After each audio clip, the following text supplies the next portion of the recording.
subiza amaso yawe inyuma uturutse, maze utegereze y'amajoro waraye utakamba.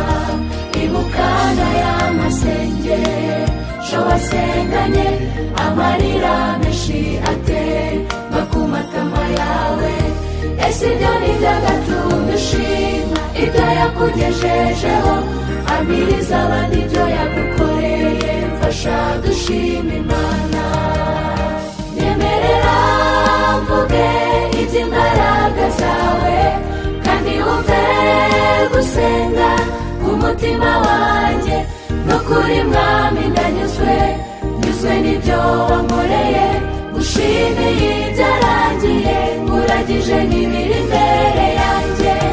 Ahazaza hanjye ashyize mu biganza byawe, none ndanze